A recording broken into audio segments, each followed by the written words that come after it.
It is 12:30 p.m. here in Kentucky, and John Calipari is the head basketball coach at the University of Arkansas. I'm filming this. I mean, it was only about 2 hours ago that this even started, really. Shirley Donovan put it out Saturday that the AD was going to go all in for him, and that was kind of the guy that they were going to push after, and I guess it worked out. My mind is in a million different places right now. So this is obviously historic. This is there's going to be seismic moves. I'm trying to just think of what even I should say. So yeah, this all started a couple hours ago. All the rumors had speculated. Then it came out that he had talked with the university at Arkansas. But then it came out a little later. Mitch Barnhart said that he wasn't informed. Blah blah blah. All this. It's been announced. Pete Thamel, John Fanta, ESPN on 3. He's gone. He's gone to Arkansas. Obviously, I'm 21 years old. I have been a diehard Kentucky fan my entire life. I have never known another coach. I'm 21 years old, but when that man got to Kentucky, I was 7. I barely remember knowing that Billy Gillispie was the head coach. I don't remember a second of seeing him as the active head coach at Kentucky. My first memories of a head coach at Kentucky are John Calipari saying, "Look up, they don't hang banners for anything but championships." And now he's gone. It was 15 years of the best run ever. I mean, other than UCLA, he had the best run ever. I mean, this is going to be... There's going to be a lot happen from this point on. I think one thing to note, and this isn't a shot at Cal, it's just who he is. His ego, when the conversations were happening about him possibly getting fired, all this different stuff, Calipari was never going to get fired. He would not allow that. He would never go out being the man getting fired. He would basically say, "I'm firing you." And an analogy for that is obviously when a girlfriend or boyfriend, whatever, one wants to break up with the other, and the other one breaks up first. That's kind of what this is. Cal was not ever going to get fired. So, yeah, this is something. So, apparently Cal was in conversations with the USC job, which this is the craziest thing to me. SMU has started this catastrophic change in college basketball because SMU had the balls to go hire Andy Enfield from USC, who was on a hot seat. They hire him. That opens the USC job up. Eric Musselman was already a foot out the door at Arkansas. Eric Musselman goes to take the USC job. That opens up Arkansas. And their biggest booster is a friend of Calipari, something Tyson. It's the Tyson family he's friends with. That will give him up to $15-16 million to coach per year. They will give all the NIL money that he could offer. Yeah, so this was one thing from Matt Norlander that he had put out. Calipari and Arkansas are nearing an agreement. This is a little bit earlier, before the agreement. Cal's biggest points of emphasis in the new job are assurances of accepting transfers, ability to bring his freshman class, major NIL promises.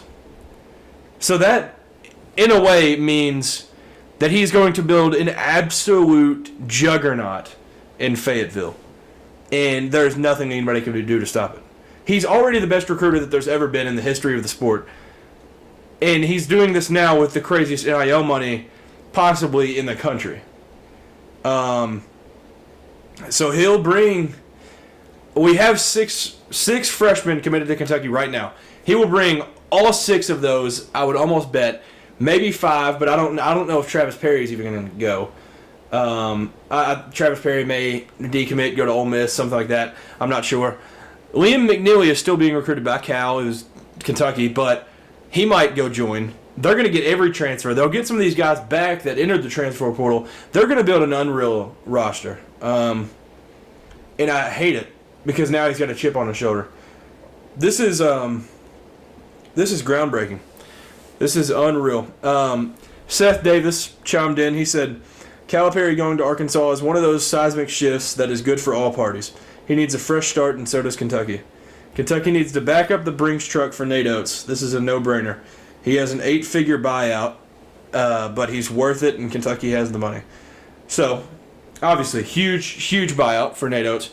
But we don't have to pay $33 million anymore. So, that is one thing. We do have the money to pay that, but Nate Oates has made it clear in the past that he is not super interested in this job, and that he wouldn't necessarily leave if offered. So there's that.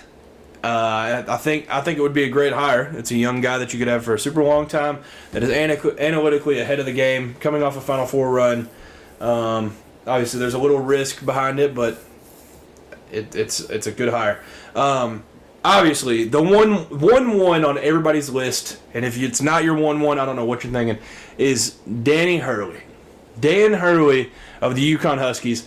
I think you have to give him a blank piece of paper, give him a blank check, give him a pen, and say fill out whatever number you want to on this check, and we will give you that. And obviously, UConn's going to match it, but if you're letting him pick that, it's the University of Kentucky. Maybe there's a chance that he does that. I don't really know. So this is going to be interesting. Scott Drew and Mitch Barnhart have a very good relationship, so there's a chance that could happen. Billy Donovan, Jay Wright,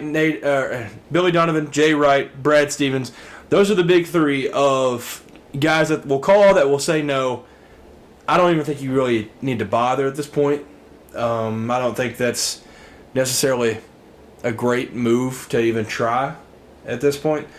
I just think it's Nate Oates or Dan Hurley. I think it's the two. There's been talks of Brad Underwood already. There's been talks of Rick Pitino coming back, which I think would be insane. He's 71 years old. If Brad Underwood is the coach, I might delete all social media. I'm trying to think of who else could be a possibility for the job. There's obviously a whole lot of names flying around. Sean Miller is a big name that's popped up. I don't hate it, but he has baggage with him, so I think it's a risk.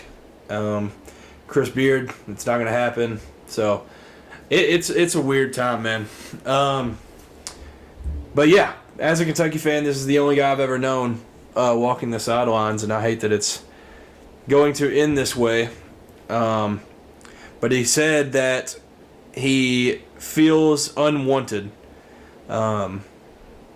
And it's so sad that this is how it's going out. 15 years at Kentucky, 410 and 122. 4 Final Fours at Kentucky. The success is unreal. Just to name a few of the NBA players that he has produced at Kentucky. Anthony Davis, Devin Booker, DeMarcus Cousins, John Wall, Shai Gilgeous-Alexander, De'Aaron Fox, Jamal Murray, Karl Anthony Towns, Bam Adebayo, Julius Randle, P.J. Washington, Emmanuel Quickley, Tyrese Maxey, Cason Wallace, Tyler Hero, Keldon Johnson, Malik Monk, and that's not all of them. What he has done for families, and we've been blessed to have it happen through the University of Kentucky, it's unthinkable what he's been able to do. So, man, I'm sure there will be more stuff. There will definitely be more stuff come out. But yeah, all these people are chiming in on it right now. Skip Bayless says, told you Kentucky was ready for Calipari to move on. He won one NCAA game and one SEC tournament game in the last 4 years. He lost to a 15 seed in 22 and a 14 seed this year with 2 good players that will go top 10 in the draft. Good for Arkansas, but good for Kentucky. Jeff Goodman chimes in. He said, Kentucky's names to watch. Nate Oates, $18 million buyout. Scott Drew, $4.5 million buyout. Bruce Pearl, $7 million buyout. Billy Donovan, he just said NBA. But yeah, I can't believe this has happened. This is it's something. This is crazy. I was actually at Bible study when this happened, and I couldn't even fathom understanding anybody talking to me at the time. It was insane. I was locked in. But yeah, it's happening. It is really happening, and it's going to be scary when John Calipari comes back to Lexington. The stuff that will be said, but it's going to be an interesting follow. This is really the first major sport coaching search that I've ever had to have for my team. So, Mark Stoops has been here forever, since 2013. So I barely remember the Joker years, and then I don't remember before Cal. So this here is a ball signed by John Calipari, one of the greatest coaches of all time. I can't believe this.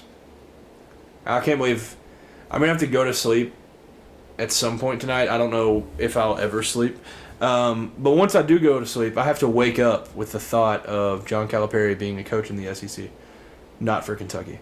And the craziest thing to note about this is he turned down a job offer with the Cleveland Cavaliers, the Los Angeles Lakers, and he turned down a job with UCLA. So I can't believe Arkansas, of all places, is the one that he ends up leaving for. But it's gotten crazy. So I think it's obviously I think there's a world where it's good for both, but there is Twitter is crazy. Rick Pitino was at Keeneland. So, okay. Jack Pilgrim of KSR says that he has heard Dan Hurley would be interested in the Kentucky job if he received the call. So I'm going to be hearing this at the same time you guys are.